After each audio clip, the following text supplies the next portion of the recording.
ناظرین، سورہ کہف میں اللہ سبحانہ و تعالیٰ نے دو ٹوک الفاظ میں یہ بات بالکل کھول کر واضح کر دی، اِنَّا یاجوج و ماجوج مفسدون فی الارض۔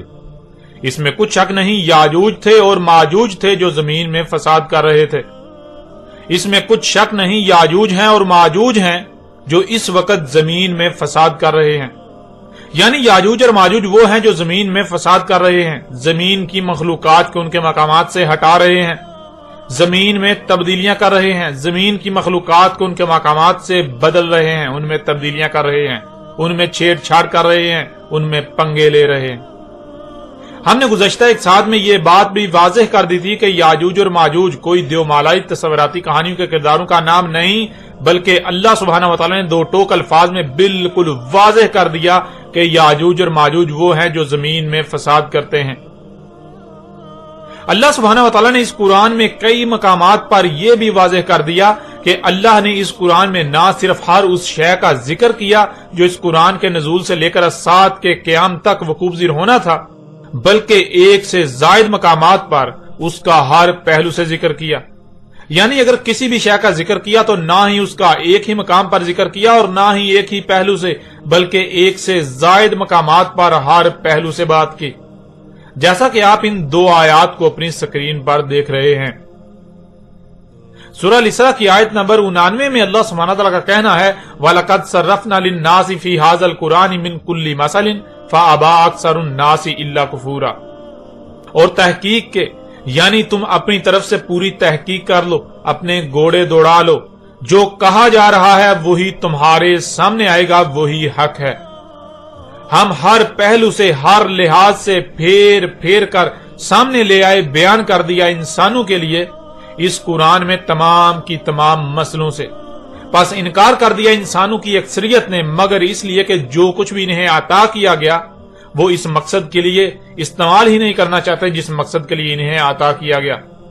وہ اپنی خواہشات کی اتباع کرنا چاہتے ہیں، اس لیے انسانوں کی اکثریت نے اس بات کو ماننے سے انکار کر دیا کہ اس قرآن میں نہ صرف ہر بات موجود ہے، ہر سوال کا جواب موجود ہے، بلکہ ایک سے زائد مقامات پر ہر پہلو سے پھیر پھیر کر مسئلوں سے بیان کر دیا گیا۔ پھر اس طرح دوسری آیت سورہ الکہف کی آیت نمبر 54 ہے، جس میں اللہ سبحانہ تعالیٰ کا کہنا ہے وَلَقَدْ صَرَّفْنَا فِي هَذَا الْقُرْآنِ لِلنَّاسِ مِنْ كُلِّ مَثَلٍ وَكَانَ الْإِنسَانُ أَكْثَرَ شَيْءٍ جَدَلًا۔ اور تحقیق کے لیے یعنی تم اپنی طرف سے پوری تحقیق کر لو، اپنے گھوڑے دوڑا لو، جو کہا جا رہا ہے وہی تمہارے سامنے آئے گا، وہی حق ہے۔ ہم نے ہر پہلو سے، ہر لحاظ سے پھیر پھیر کر سامنے لے آئے، بیان کر دیا انسانوں کے لیے اس قرآن میں تمام کی تمام مسئلوں سے۔ یعنی اس قرآن میں ماضی میں پیش آنے والے واقعات میں سے صرف اور صرف ان کا ذکر کیا جو خوب اسی طرح اس قرآن کے نزول سے لے کر الساعۃ کے قیام تک پیش آنا تھے، جو اس قرآن کے نزول سے لے کر الساعۃ کے قیام تک پیش آئیں گے۔ انسانوں کے ہر سوال کا جواب ہر پہلو سے، ہر لحاظ سے پھیر پھیر کر اس قرآن میں بیان کر دیا۔ قرآن کے نزول سے لے کر الساعۃ کے قیام تک انسانوں کو جب جو جیسے جیسے رہنمائی درکار تھی، سب کا سب اس قرآن میں ہر پہلو سے پھیر پھیر کر تمہارے سامنے لے آئے مسئلوں تھے۔ اور تھا انسان اکثریت معاملات میں جھگڑا کرنے والا، سو جھگڑا ہی کیا۔ یعنی قرآن کی بات تسلیم کرنے کی بجائے اپنی خواہشات و اپنے خود ساختہ الہوں کی باتوں کو قرآن پر ترجیح دے رہے ہیں۔ جب بھی قرآن نے کسی معاملے میں رہنمائی کی تو اپنی بےہودہ دلیلوں کو قرآن پر پیش کرتے ہیں اور قرآن کے مد مقابل اور اشیاء کو لا کھڑا کرتے ہیں۔ وہ بات تسلیم ہی نہیں کرتے جو قرآن میں کہی جا رہی ہے، جو قرآن ان کے سامنے لا رہا ہے۔ ناظرین، اس قرآن میں یاجوج اور ماجوج کے الفاظ کے ساتھ ان انسانوں کا ایک پہلو سے ذکر کیا گیا جنہیں ان دو مقامات پر یاجوج اور ماجوج کہا گیا۔ اب اگر اس قرآن میں اللہ سبحانہ تعالیٰ انہی انسانوں کا جنہیں ایک پہلو سے یاجوج اور ماجوج کہتے ہوئے ذکر کیا اور پہلو سے یعنی ہر پہلو سے پھیر پھیر کا ذکر نہیں کرتا، تو یہ قرآن اللہ کی بجائے غیر اللہ کی طرف سے ثابت ہو جاتا ہے، کیونکہ یہ بات بھی بذات خود اللہ نے ہی اس قرآن میں کہی، جیسا کہ آپ اس آیت کو اپنی سکرین پر دیکھ رہے ہیں۔ سورہ النساء کی آیت نمبر 82 میں اللہ سبحانہ تعالیٰ کا کہنا ہے افلا یتدبرون القرآن ولو کان من عند غیر اللہ لوجدوا فیہ اختلافا کثیرا۔ کیا پس نہیں تدبر کر رہے القرآن، یعنی جو کچھ بھی کرا کیا جا رہا ہے؟ اور اگر تھا کسی اور کے ہاں سے اللہ کے علاوہ تو اس کے لیے تھا کہ تم پاتے اس میں کثیر اختلاف، یعنی ایک مقام پر کچھ کہا جا رہا ہے اور دوسرے مقام پر اس کے برعکس کچھ اور کہا جا رہا ہے، اس کے متضاد۔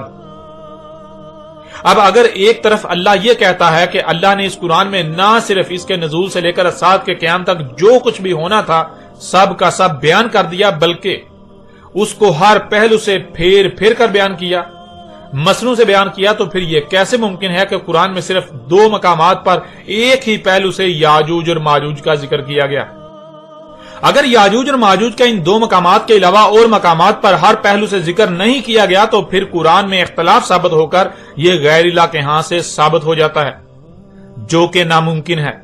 اس لیے ایسا ممکن ہی نہیں کہ اللہ سبحانہ تعالی نے یاجوج اور ماجوج کے الفاظ کے علاوہ اور مقامات پر بھی ہر پہلو سے ذکر نہ کیا ہو۔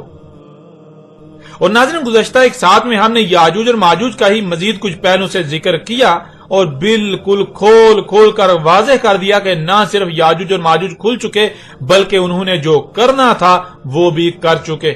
اب تو انجام عذاب عظیم بالکل سر پر آ چکا۔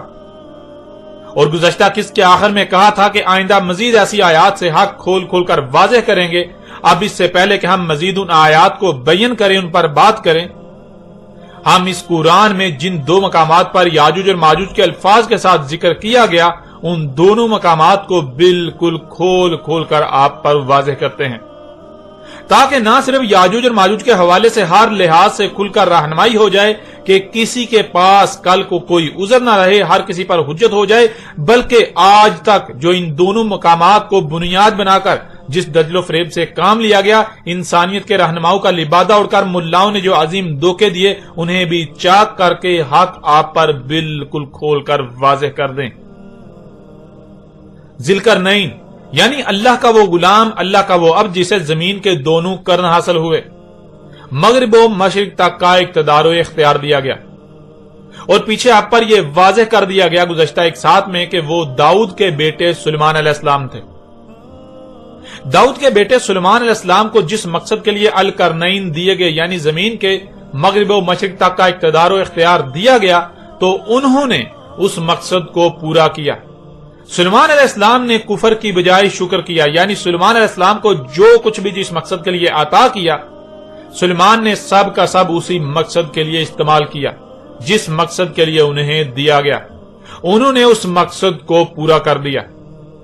جیسے آج زمین میں جدیدیت اور سائنسی ترقی کے نام پر فساد عظیم کیا جا رہا ہے، بالکل عین اسی طرح اس وقت بھی زمین میں ترقی و جدیدیت کے نام پر، انسانیت کی خدمت کے نام پر فساد عظیم کیا جا رہا تھا۔ جو اس وقت زمین میں فساد کر رہے تھے وہ یاجوج اور ماجوج تھے۔ ذوالقرنین سلیمان علیہ السلام نے زمین کے چپے چپے کو اس فساد عظیم سے پاک کر کے یاجوج اور ماجوج کو روک دیا۔ جب سلیمان علیہ السلام نے زمین کو فساد عظیم سے پاک کر دیا، یاجوج اور ماجوج کو روک دیا، انہیں بند کر دیا، تب ذوالقرنین سلیمان علیہ السلام نے کہا، سورہ الکہف کی آیت نمبر 98 میں ہے، قال ھذا رحمۃ من ربی فَإِذَا جَاءَ وَعْدُ رَبِّي جَعَلَهُ دَكًّا وَكَانَ وَعْدُ رَبِّي حَقًّا۔ ذوالقرنین سلیمان علیہ السلام نے کہا تھا یہ رحمہ ہے، یعنی یہ حفاظت ہے میرے رب سے، بس یہ اس وقت تک میرے رب سے حفاظت ہے، یعنی اس وقت تک میرے رب نے زمین کو یاجوج اور ماجوج سے محفوظ کر دیا جب تک کہ میرے رب کا وعدہ نہیں آ جاتا۔ بس جب میرے رب کا وعدہ آ جائے گا، یعنی جیسے آج اس سے پہلے انسان ترقی کے نام پر زمین میں فساد کر رہے تھے، یہی جب دوبارہ ہونے کا وقت آ جائے گا تب کر دے گا اسے دکا۔ یعنی میرے رب سے جو رحمہ ہے، زمین کی تمام مخلوقات کو یاجوج اور ماجوج سے فساد سے محفوظ کر دیا، یہ حفاظت بالکل ختم ہو جائے گی، تمام عالمین محفوظ نہیں رہیں گے، یاجوج اور ماجوج کے فساد کا شکار ہو جائیں گے، اور یہ بات قدر میں ہو چکی۔ میرے رب کا وعدہ حق ہے، قدر میں ایسا ہو چکا، اس لیے یہ ہو کر رہے گا۔ ناظرین، اب سوال یہ پیدا ہوتا ہے کہ آخر وہ وقت کب آنا تھا، وہ وقت کب آئے گا؟ تو اللہ سبحانہ و تعالیٰ نے آج سے 14 صدیاں قبل اگلی ہی آیت میں اس سوال کا جواب بھی دے دیا۔ وَتَرَكْنَا بَعْضَهُمْ يَوْمَئِذٍ يَمُوجُ فِي بَعْضٍ وَنُفِخَ فِي الصُّورِ فَجَمَعْنَاهُمْ جَمْعًا۔ ناظرین، اس آیت کو آسان بیان کرنے کے لیے اس میں استعمال ہونے والے الفاظ کو بالکل کھول کر واضح کرنا بہت ضروری ہے۔ ان میں پہلا لفظ ہے یومئذ، جس کے معنی ہے وہ لمبی مدت جس کا اللہ کا وعدہ تھا، وہ مدت جس میں عالمین میں سے کوئی بھی محفوظ نہیں رہے گا، جو قرآن کے نزول کے بعد الساعۃ کے قیام کے قریب آنا تھی، جس کی وجہ سے ہی الساعۃ کا قیام ہونا ہے۔ پھر اگلا لفظ ہے یموجو۔ یموجو موج سے ہے، جس کے معنی ہے جیسے لہر ہوتی ہے۔ آپ دیکھتے ہیں کہ پانی کی ایک لائن مسلسل آگے بڑھتی ہے جب تک کہ وہ اپنے انجام کو یا کنارے پر نہیں پہنچ جاتی۔ بالکل اسی طرح کوئی کام مسلسل پروسیس یعنی مراحل سے گزرتا ہوا آگے بڑھتا رہے یہاں تک کہ وہ مکمل نہ ہو جائے، اینڈ پروڈکٹ سامنے نہ آ جائے۔ مثال کے طور پر 100 لوگوں کی ایک لائن ہو، ان میں سب سے پہلا شخص اینٹ اٹھاتا ہے اور اگلے کو پکڑا دیتا ہے، وہ اپنے سے اگلے کو پکڑاتا ہے، وہ اپنے سے اگلے کو، یہاں تک کہ اینٹ اپنی منزل کو پہنچ جاتی ہے۔ اس طرح جب اینٹیں سفر کرتی ہوئی نظر آئیں گی تو آپ کو بالکل لہر کی مانند نظر آئیں گی، جسے عربی میں موج کہا جاتا ہے۔ جیسے مثال کے طور پر ذرا غور کریں، ایک گاڑی کیسے وجود میں آئی۔ اگر آپ اس کا سلو موشن تصور کریں تو آپ دیکھیں گے کہ جگہ جگہ سے زمین پھٹ رہی ہے، اس میں سے مختلف مواد نکالا جا رہا ہے، وہ مواد آگے سفر کر رہا ہے، یہاں تک کہ مختلف کارخانوں سے گزرتا ہوا مختلف دھاتوں کی صورت اختیار کرتا ہے، وہاں سے آگے جا رہا ہے، مختلف پرزوں میں ڈال رہا ہے، وہ پرزے آگے بڑھ رہے ہیں یہاں تک کہ گاڑی وجود میں آ جاتی ہے۔ اس طرح کے پروسیس یا مراحل کے تسلسل کو جب تک کہ وہ اپنے انجام کو نہیں پہنچ جاتے عربی میں موج کہتے ہیں۔ پھر اگلا لفظ جو کہ مجموعی طور پر 3 الفاظ ہیں، نفخ فی الصور۔ ناظرین، سور کے معنی ہے مادے کو کسی بھی صورت میں ڈالنا، مادے کو کسی بھی صورت میں کسی شکل میں تبدیل کرنا، اس سے کچھ بنانا۔ مثلا آپ اپنی آنکھوں سے دیکھتے ہیں مختلف پھلوں کو جو کہ مختلف صورت ہیں، تمام کے تمام پھل مادے کی ہی مختلف صورتیں ہیں، مادے کی ہی مختلف شکلیں ہیں۔ اسی طرح جتنی بھی مخلوقات آپ کو نظر آ رہی ہیں، یہ تمام کی تمام مخلوقات صورت ہیں، یہ مادہ ہی مختلف صورتوں میں ڈالا گیا ہوا ہے۔ نفخ فی الصور کے معنی ہے جو صورت ہے اس میں نفع کرنا، اس میں نفع ہونا، یعنی اس میں ایسی قوت ڈالنا کہ اس میں وہ مقصد پورا کرنے کی صلاحیتیں آ جائیں جس مقصد کو پورا کرنے کے لیے اسے خلق کیا گیا۔ یعنی نفع کہتے ہیں جو جسد کو جسم میں تبدیل کر دے یا صنم کو وسن میں بدل دے۔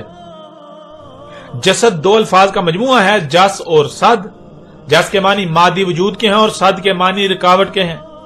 جسد کہتے ہیں ایسے وجود کو جو محض رکاوٹ ہو، اس سے بڑھ کر کچھ نہ ہو۔ جیسے مثال کے طور پر آپ پتھر سے، لکڑی سے یا کسی بھی شے سے کچھ وضع کرتے ہیں، کچھ بناتے ہیں جس میں کچھ بھی کرنے کی صلاحیت نہیں، یعنی صنم ہو، تو اسے عربی میں جسد کہا جائے گا۔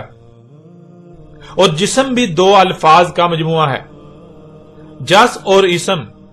جس یا جس کے معنی آپ پہلے ہی جان چکے ہیں، جس کہتے ہیں کسی مادی وجود کو، اور اسم کے معنی ہے کچھ کرنے کی صلاحیتوں کا ہونا۔ جسم کے معنی ہے ایسا وجود جس میں کچھ کرنے کی صلاحیتیں ہوتی ہیں۔ جسد ایک صورت ہے، جب اس میں نفع کیا جائے تو وہ جسد نہیں بلکہ جسم بن جاتا ہے۔ فطرت یعنی اللہ کی ایسی خلق جو بے جان ہوتی ہے، جو کوئی نہ کوئی مادی وجود تو ہوتا ہے لیکن بظاہر وہ محض رکاوٹ ہوتا ہے۔ جیسے کہ پتھر ہی کی مثال لے لیں، اسے جسد کہا جاتا ہے۔ اللہ کے برعکس انسان کے اپنے ہی ہاتھوں سے خلق کردہ تراشیدہ ایسی شے کو عربی میں صنم کہا جاتا ہے۔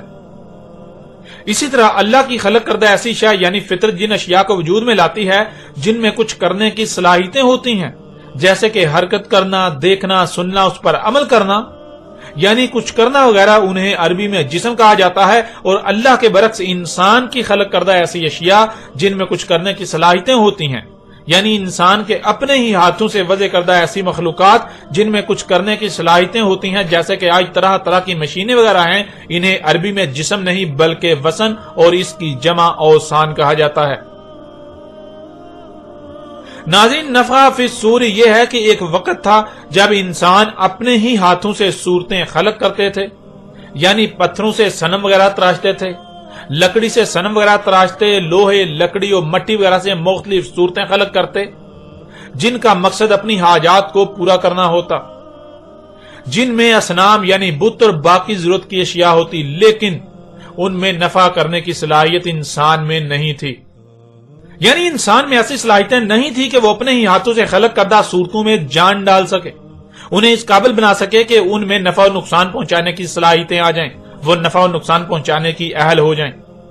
یہی اللہ سبحانہ تعالی نے کہا تھا کہ جب نفع فی الصور ہوگا، یعنی ایک وقت آئے گا جب انسان اپنے ہی ہاتھوں سے خلق کردہ صورتوں کو صنم سے وزن بنانے کی صلاحیت حاصل کر لیں گے۔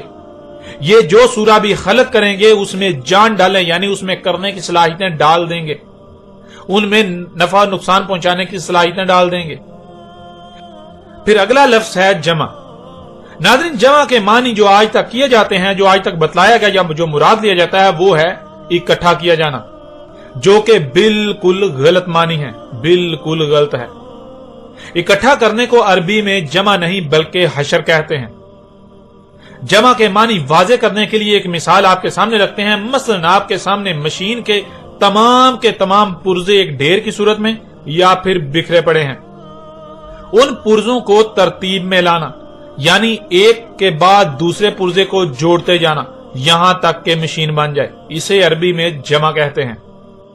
ایسے ہی مثلا 10 تک ہندسے ڈھیر کی صورت میں یا پھر بکھرے پڑے ہوں، ان میں سے سب سے پہلے ایک کو اٹھا کر لانا، پھر ان میں سے 2 کو اٹھا کر ایک کے بعد لا کر رکھنا، پھر اس کے بعد 3 کو اٹھا کر لانا، پھر اس کے بعد 4 کو، اس طرح تمام کے تمام ہندسوں کو ترتیب میں لانا، اسے عربی میں جمع کرنا کہتے ہیں۔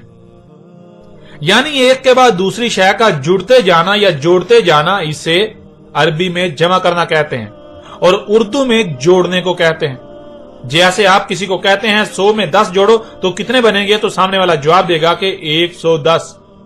جمع عربی کا لفظ ہے اور اس کا متبادل اردو میں جوڑنا لفظ ہے۔ اردو میں جمع کا لفظ بھی استعمال کیا جاتا ہے، لیکن جمع اردو کا نہیں بلکہ عربی کا لفظ ہے۔ مثلا آپ کے سامنے 100 ایسے افراد موجود ہوں جن میں گاڑی کا کوئی نہ کوئی حصہ خلق کرنے کی صلاحیتیں ہوں، ان کو جمع کرنا یہ ہے کہ ان میں سے ہر ایک کو اس کی ذمہ داری پر لگا دینا۔ جب ہر کوئی اپنے اپنے مقام پر اپنی اپنی ذمہ داری پوری کرے گا تو موج یعنی جیسے لہر ہوتی ہے، اس طرح مواد سے پرزے اور پرزوں سے گاڑی وجود میں آئے گی۔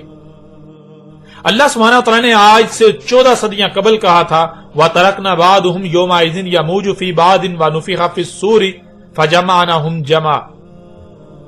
ناظرین، ہم گزشتہ ایک ساتھ میں ایک سے زائد بار یہ بات بالکل کھول کر واضح کر چکے کہ اللہ سبحانہ تعالی نے اس قرآن میں کہا کہ اللہ نے جو اتارا ہے، یعنی یہ قرآن اپنے نزول سے لے کر ساتھ کے قیام تک کی احسن تاریخ ہے۔ ایسی بہترین تاریخ کہ اس سے بہتر کوئی تاریخ ہے، تھی، ہوگی، نہ ہو سکتی ہے۔ اللہ سبحانہ وتعالی نے آج سے 14 صدیاں قبل اس آیت کی صورت میں آج کی تاریخ اتاری تھی۔ آج اس وقت دنیا میں جو ہو رہا ہے، اللہ سبحانہ وتعالی نے آج سے 14 صدیاں قبل ہی اس آیت کی صورت میں بیان کر دیا تھا، بتا دیا تھا، آج کی تاریخ اتار دی تھی، عظیم نبا دے دی تھی۔ وَتَرَكْنَا بَعْضُهُمْ يَوْمَئِذٍ يَمُوجُ فِي بَعْضٍ وَنُفِخَ فِي الصُّورِ فَجَمَعْنَاهُمْ جَمْعًا۔ اللہ نے کہا تھا کہ جب اللہ کا وعدہ آئے گا، وہ وعدہ کہ جب زمین و آسمانوں یعنی زمین اور اس کے گرد گیسوں کی 7 تہوں میں کچھ بھی سلامت نہیں رہے گا، کچھ بھی محفوظ نہیں رہے گا، تب چھوڑ دیں گے ہم اس وقت دنیا میں جو انسان موجود ہوں گے انہیں، ان بعض کو بعض میں، جیسے لہریں ہوتی ہیں، جیسے لہر ہوتی ہے۔ یعنی جب وہ ایک لمبی مدت آئے گی تب انسانوں کا معاملہ یہ ہوگا جیسے کہ لہر ہوتی ہے، پوری دنیا کے انسان ایک دوسرے سے کنیکٹڈ ہوں گے، جیسے ایک تنظیم یا نیٹ ورک ہوتا ہے۔ دنیا گلوبل ولیج بن جائے گی۔ پوری دنیا کے انسانوں کا مقصد یہ ہوگا کہ سورہ خلق کرنا، یعنی طرح طرح کی اشیاء خلق کرنا اور ان میں نفع کرنا، یعنی اوسان خلق کرنا، ایسی مخلوقات خلق کرنا جو انہیں نفع اور نقصان پہنچانے کی صلاحیتیں رکھنے والی ہوں۔ اس مقصد کے لیے پوری دنیا کے انسان اپنی اپنی صلاحیتوں کے اعتبار سے جمع ہو جائیں گے۔ پوری دنیا کے انسان ایک منظم گروہ کی صورت اختیار کر جائیں گے۔ ہر کوئی اپنی اپنی صلاحیتوں کے اعتبار سے اپنی اپنی ذمہ داری کو پورا کرے گا اور ان کا مقصد ہوگا نفخ فی الصور، یعنی ان کا مقصد ہوگا نفخ فی الصور۔ ناظرین آج آپ خود غور کریں، کیا آج بالکل وہی نہیں ہو رہا جو اللہ سبحانہ و تعالیٰ نے آج سے 14 صدیاں قبل ہی بتا دیا تھا، عظیم نبا دے دی تھی؟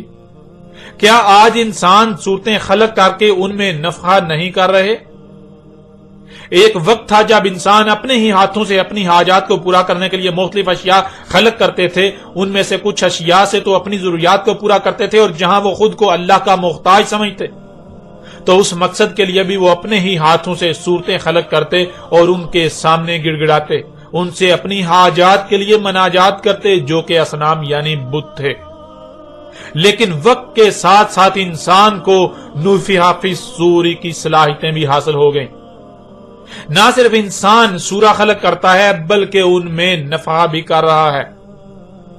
جیسے آپ دیکھتے ہیں کہ ایک پنکھا عربی میں ایک سورہ ہے جو انسان کی خلق کرتا ہے، انسان اسے ملائکہ کے ساتھ منسلک کرتا ہے جسے بجلی کا نام دیا جاتا ہے، بٹن دباتا ہے تو یہ بٹن دبانا کیا ہے؟ بٹن دبانا نفخ فی الصور ہوتا ہے۔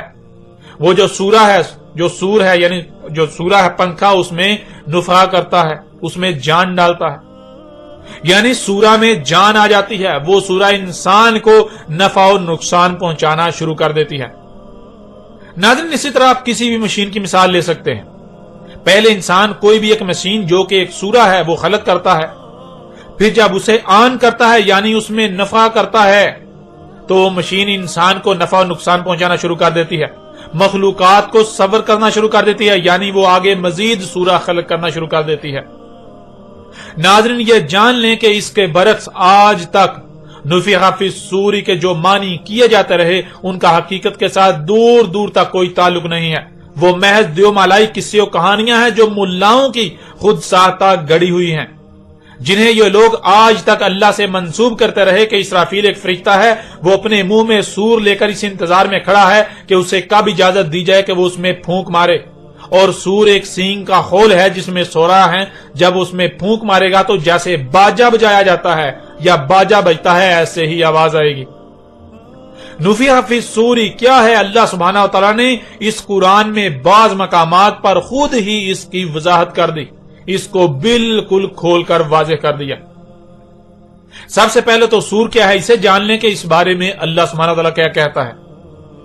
اللہ سبحانہ و تعالیٰ نے اس قرآن میں بشر کی تخلیق یعنی آپ کی تخلیق کے جو مراحل بیان کیے ان میں سے ایک اس بشر کو یعنی آپ کو صبر کرنا، یعنی یہ بشر جو کہ آپ ہیں، آپ ایک سورہ ہیں، اس سے صبر کرنا۔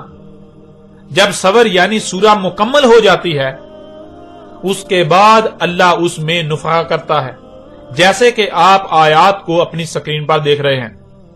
سورہ آل عمران کی آیت نمبر 6 میں اللہ سبحانہ وتعالی کا کہنا ہے هو الذی یصورکم فی الارحام کیف یشاء، ہوا ہی وہ ذات ہے جو تمہیں صبر کر رہی ہے ارحام میں جیسے اس کا قانون ہے، یعنی ماؤں کے پیٹوں میں کیسے صبر کر رہی ہے، کیسے تمہیں سورہ کر رہی ہے، جیسے کہ اس کا قانون ہے، جیسے اس نے قانون بنا دیا۔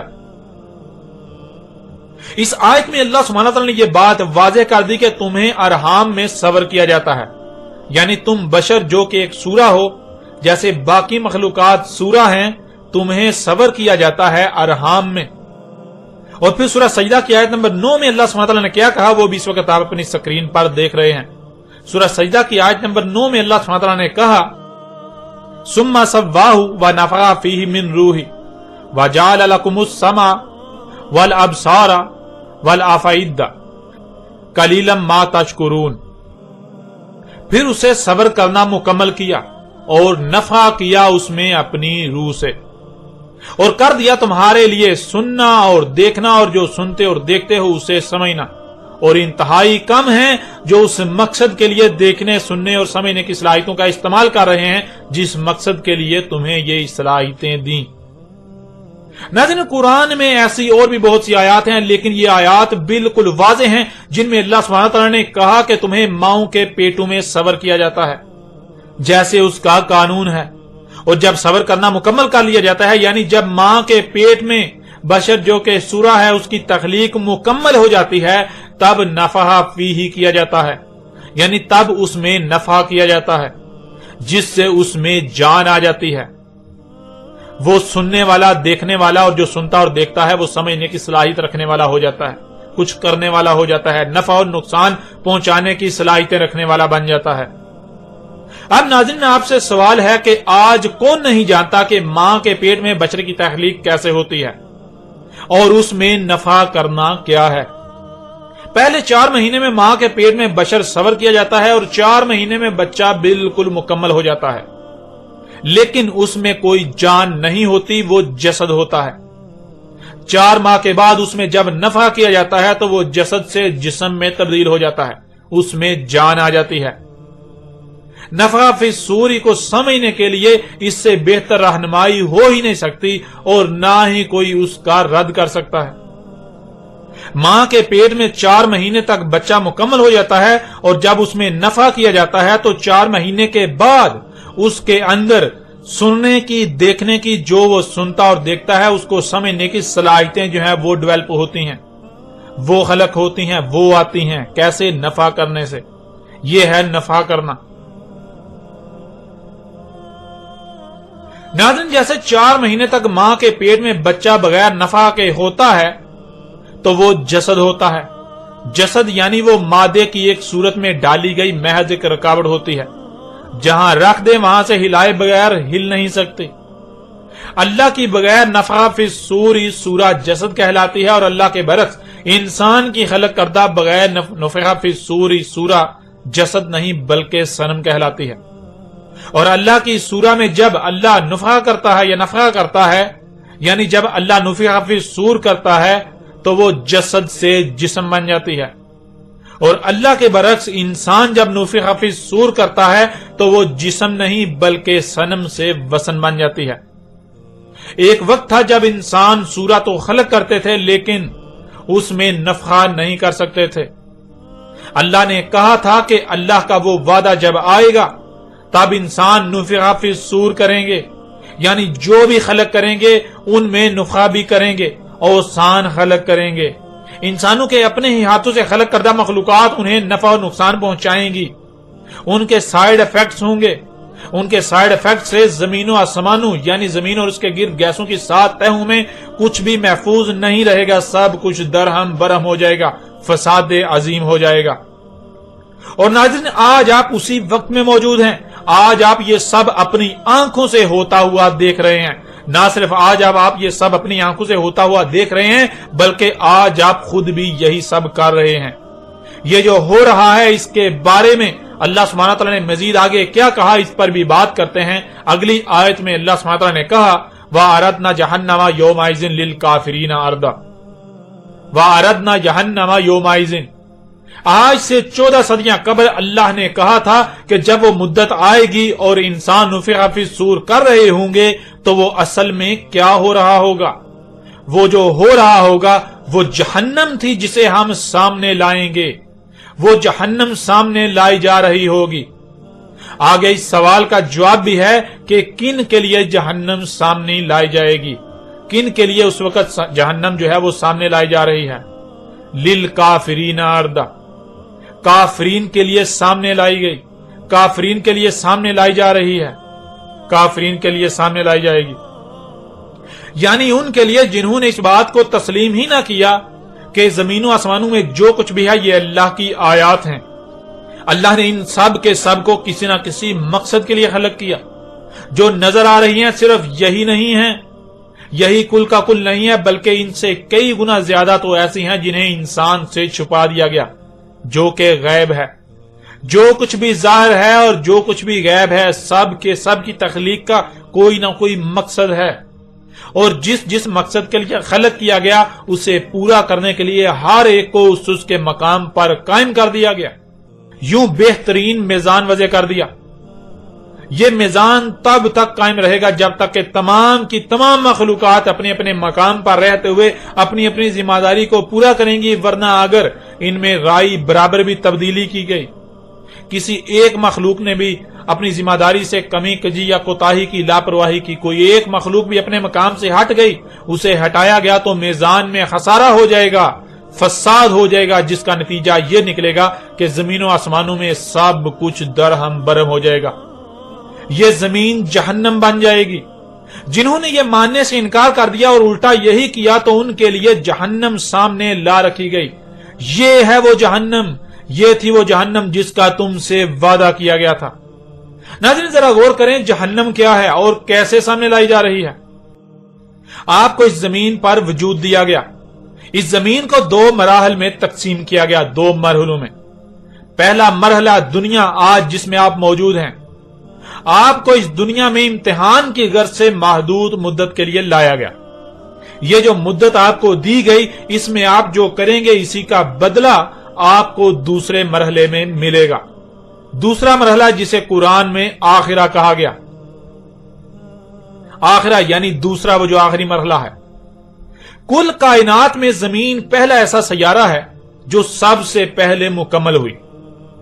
جیسے کسی بھی عمارت کی سب سے پہلی اینٹ ہوتی ہے، اسی طرح یہ زمین کائنات کی سب سے پہلی اینٹ سمجھ لیں۔ یہ زمین سب سے پہلے اپنی تکمیل کو پہنچی۔ کائنات میں اس زمین کے علاوہ جتنے بھی سیارے آپ کو نظر آ رہے ہیں یا جو نظر نہیں آ رہے، وہ ابھی نامکمل ہیں، وہ تکمیلی کے مراحل سے گزر رہے ہیں۔ ایک وقت آئے گا جب وہ مکمل ہو کر جنتوں میں یعنی سرسبز و شاداب باغات میں بدل جائیں گے، بالکل ایسے ہی جیسے یہ زمین جب مکمل کی گئی تھی تو یہ ایک جنت تھی، یہ سرسبز و شاداب باغ تھی۔ آپ کو اس دنیا میں جو مدت بطور امتحان دی گئی، اگر آپ زمین کی اصلاح یعنی اسے جنت بنانے والے اعمال کرتے ہیں تو آخرہ میں یعنی اگلے مرحلے میں آج جو سیارے نامکمل نظر آ رہے ہیں تب جنتیں بن چکی ہوں گی، ان میں سے آپ کے درجے کے مطابق آپ کو جنت دی جائے گی، آپ کو سیارہ دیا جائے گا۔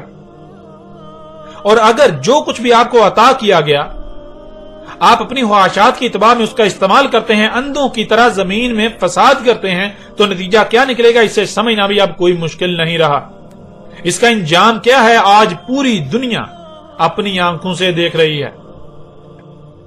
ترقی و جدیدیت کے نام پر، انسانیت کی فلاح و احسان کے نام پر آج ہر کوئی زمین میں فساد کر رہا ہے، زمین کو چیر پھاڑ رہا ہے، پہاڑوں کو پھاڑ رہا ہے، ان کی مائننگ کر رہا ہے، فضا میں طرح طرح کی زہریلی گیسیں بھر رہا ہے۔ تو آج جو بھی ترقی و جدیدیت کے نام پر، انسانیت کی خدمت کے نام پر فساد عظیم کیا جا رہا ہے، اس کی وجہ سے آسمان پھٹ چکا، موسم درہم برہم ہو گئے، زمین سے قدرتی وسائل کے نام پر زمین کا خون اور زمین کے جو دل گردے ہیں وہ نکالے جا رہے ہیں، پہاڑوں کو کاٹا جا رہا ہے تو اس سے زلزلے آ رہے ہیں، سونامی آ رہے ہیں، طوفان آ رہے ہیں، درجہ حرارت دن بدن بڑھتا چلا جا رہا ہے، فضا گیسوں کی وجہ سے دن بدن زہریلی ہوتی جا رہی ہے، سانس لینا مشکل ہوتا جا رہا ہے۔ تو انسانوں کے ان اعمال کے یہ رد اعمال دن بدن بڑھتے ہی چلے جائیں گے، درجہ حرارت دن بدن بڑھتا چلا جائے گا، جس سے گلیشیئر پگھلتے جائیں گے، بالآخر تمام کے تمام گلیشیئر پگھل کر پانی پانی ہو جائے گا۔ پھر درجہ حرارت بڑھنے سے پانی بخارات بن کر اڑتا جائے گا، یہاں تک کہ زمین پر پانی کا ایک قطرہ بھی نہیں رہے گا۔ زلزلے بڑھتے جائیں گے، ان سے پہاڑ اور زمین کا بیڑا غرق ہوتا رہے گا، لاوے پھٹنا بڑھتے جائیں گے۔ آج جو فضا میں طرح طرح کی زہریلی گیسیں چھوڑی جا رہی ہیں، یہ گیسیں کیمیائی عوامل سے گزر کر فضا تباہ و برباد ہو جائے گی، فضا کا بیڑا غرق کر دیں گی۔ درجہ حرارت اتنا بڑھ جائے گا یہاں تک کہ زمین پر پانی کا ایک قطرہ بھی نہیں رہے گا، زمین کے اندر سے بھی پانی ختم ہو جائے گا، پانی ختم تو تمام جاندار ختم، نباتات ختم، زلزلوں، زمین کے دسنے، لاوے پھٹنے اور فضا میں خارج کی ہوئی طرح طرح کی زہریلی گیسوں کے رد اعمال جب آنا تھم جائیں گے تو جو نتیجہ سامنے آئے گا، جو اینڈ پروڈکٹ سامنے آئے گی، وہ ہے جہنم جو آج آپ دیکھ رہے ہیں، آپ کے بالکل سامنے لائی جا رہی ہے۔ جب انسانوں کے ترقی کے نام پر، انسانیت کی خدمت کے نام پر، جدیدیت کے نام پر مفسد اعمال کے رد اعمال تھم جائیں گے، تب یہ زمین مکمل جہنم میں بدل چکی ہوگی۔ اس میں سوائے آگ اور پتھروں کے کچھ نظر نہیں آئے گا۔ جب پانی نہیں ہوگا تو ظاہر ہے نباتات نہیں ہوں گی، جاندار نہیں ہوں گے۔ جب درجہ حرارت اتنا بڑھ چکا ہوگا، لاوے جگہ جگہ سے پھٹ چکے ہوں گے، زلزلوں سے زمین کا بیڑا غرق ہو چکا ہوگا، تو ظاہر ہے زمین پر سوائے آگ اور پتھروں کے کچھ نظر آئے گا، کچھ رہ جائے گا؟ کچھ بھی نہیں رہے گا۔ اور تب تک کائنات میں جو باقی سیارے ابھی آپ کو نظر آ رہے ہیں جو کہ نامکمل ہیں، یہ جنتوں میں یعنی سرسبز و شاداب باغات میں بدل چکے ہوں گے۔ تو جو اعمال دنیا میں آپ نے کیے اس کا بدلہ آپ کو آخرہ میں ملے گا۔ اگر آج آپ اس زمین کو جہنم بنا رہے ہیں اپنے ہی ہاتھوں سے، اپنے اعمال سے، تو آپ کو یہی ملے گی، یہ جہنم ملے گی۔ اور اگر آج آپ زمین کو جنت بنانے والے اعمال کرتے ہیں، اس کی اصلاح کرتے ہیں، فساد کو روکتے ہیں، اس کو سرسبز و شاداب باغ بنانے کی کوشش کرتے ہیں، وہ اعمال کرتے ہیں، فساد کو روکتے ہیں، تو پھر آپ کا بدلہ جنتیں ہوں گی، آپ کو باغ دیا جائے گا۔ جس ذات نے آپ کو پہلی بار وجود دیا وہی ذات آپ کو دوبارہ وجود میں لائے گی، اور جس نے دنیا میں یعنی پہلے مرحلے میں جو جتنا کیا تھا اس کو آخرہ میں پورا بدلہ دیا جائے گا۔ جس نے جتنا زمین کے جہنم بننے میں حصہ ڈالا ہوگا اسے اتنا ہی اس جہنم کو بھگتنا ہوگا۔ خود کو علماء کہلوانے والے انسانیت کے دشمن اور ان کے اندھے مقلد آنکھیں بند کر کے بندروں کی طرح ان کے پیچھے چلنے والے کبھی بھی اس جہنم سے نہیں نکل سکیں گے۔ اور وہ جو خود کو انسانیت کے محسن قرار دیتے ہیں، سائنسدان، انجینئرز، پروفیسرز، ڈاکٹرز، بینکرز، لیڈران اور ایسے باقی تمام کے تمام لوگ جو زمین کو جہنم بنا رہے ہیں، اور الٹا وہ یہ سمجھ رہے ہیں کہ وہ تو بہت اچھے اعمال کر رہے ہیں، وہ تو انسانیت کی خدمت کر رہے ہیں، وہ بھی کبھی بھی اس جہنم سے نہیں نکل پائیں گے۔ رہی بات دوبارہ زندہ کرنے کی، جو اکثریت کے لیے تسلیم کرنا بہت مشکل ہے، تو ان سے سوال ہے کہ ذرا غور کرو، اس سوال کا جواب دو کہ جب تمہیں وجود میں لایا گیا، جب تمہیں پہلی بار وجود میں لایا گیا، تو کیا تم سے پوچھ کر، تم سے اجازت لے کر وجود میں لایا گیا؟ کیا تمہاری مرضی جان کر تمہیں وجود میں لایا گیا؟ تمہیں پہلے آگاہ کیا گیا، تمہیں پہلے پوچھا گیا، تم سے پہلے اجازت لی گئی، پھر تمہیں وجود میں لایا گیا؟ اگر تو تمہاری مرضی سے، تمہاری اجازت سے، تمہیں پوچھ کر یا تمہیں بتا کر، تمہیں آگاہ کر کے دنیا میں لایا گیا، تب تو ٹھیک ہے، تب دوبارہ بھی ویسا ہی ہوگا۔ ورنہ اگر ایسا نہیں ہوا تو اے عقل کے اندھو، جس ذات نے تمہیں پہلی بار وجود میں لایا، کیا وہ ذات دوبارہ تمہیں وجود میں نہیں لا سکتی؟ کیا وہ تمہیں دوبارہ وجود میں نہیں لائے گی؟ اس میں تمہیں پہلی بار وجود میں لایا اور تم اس کے ساتھ دشمنی کرو، جس مقصد کے تمہیں وجود میں لایا وہ مقصد پورا نہ کرو، اس کے ساتھ دشمنی کرو، تو کیا وہ تمہیں دوبارہ وجود میں نہیں لائے گی تاکہ تمہیں سزا و جزا دے، تمہیں بدلہ دے، یا ایسے ہی چھوڑ دے گی؟ مذہبی طبقہ آخرت، جنت و جہنم کو زبان سے تو تسلیم کرتا ہوا نظر آتا ہے، لیکن آخرت، جنت و جہنم کے بارے میں جو دیومالائی کہانیاں مذہبی طبقے نے گھڑ رکھی ہیں، خود ان کو بھی اس کا یقین نہیں ہے، نہ آخرہ کا، نہ جنت و جہنم کا۔ اور ظاہر ہے یقین کیا بھی کیسے جا سکتا ہے جب جنت و جہنم سے منسوب کر کے ایسی خود ساختہ دیومالائی کہانیاں گڑھ رکھی ہیں جن کا کوئی وجود ہی نہیں، تو پھر یقین کیسے ہوگا؟ پھر یقین کیسے ہو سکتا ہے؟ کیسے کیا جائے گا؟ اور دوسری طرف جو خود کو ملحد، لبرل یا پھر پڑھے لکھے کہلواتے ہیں، جو سائنس کے متوالے ہیں، وہ مذہبی طبقے کی آخرت، جنت و جہنم کے بارے میں خود ساختہ گڑھ رکھی ہوئی دیومالائی کہانیوں کا انکار کرنے کی بجائے الٹا آخرہ کا ہی انکار کر دیتے ہیں، جنت و جہنم کا ہی انکار کر دیتے ہیں۔ خود کو بہت بڑے عاقل سمجھتے ہیں، لیکن حقیقت یہ ہے کہ یہ لوگ سب سے بڑے بے وقوف اور جاہل ہیں۔ یہ مذاہب اور مذہبی طبقے کی دشمنی میں حق کا ہی انکار کر دیتے ہیں۔ بات کی جائے ان کے علم کی، ان کی پڑھائی لکھائی کی، ان کی سائنس کی، جو یہ تعلیم حاصل کرتے ہیں، ان کی تعلیم کی، وہ سائنس، وہ تعلیم جس کا آج ہر کسی کو بخار چڑھا ہوا ہے کہ جس کی تصدیق سائنس کرے اسے تسلیم کریں گے، جس کی تصدیق سائنس نہیں کرتی یا جسے سائنس رد کرتی ہے اسے تسلیم نہیں کریں گے۔ تو ہم آخرت ان کے سامنے رکھ رہے ہیں کہ آخرت کیا ہے، جنت و جہنم کیا ہے، اور ہم انہیں اور ان کی سائنس کو، ان کی تعلیم کو، ان کی یونیورسٹیوں کو، ان کے سائنسدانوں کو کھلم کھلا چیلنج کرتے ہیں کہ یہ اس حق کا رد کر کے دکھائیں۔ رہی بات دوبارہ اٹھا کر کھڑا کرنے کی، تو اس کا بھی دنیا کی کوئی طاقت رد نہیں کر سکتی، نہ ہی ان کی سائنس اس کا رد کر سکتی ہے، بلکہ ان کی سائنس الٹا اس کی تصدیق ہی کرے گی۔ ناظرین، اس موضوع پر الگ سے اور تفصیل کے ساتھ آئندہ اپنے موضوع کے تحت اسی موضوع کے تحت بات کی جائے گی، لیکن یہاں مختصراً بات کرتے ہوئے آگے بڑھتے ہیں۔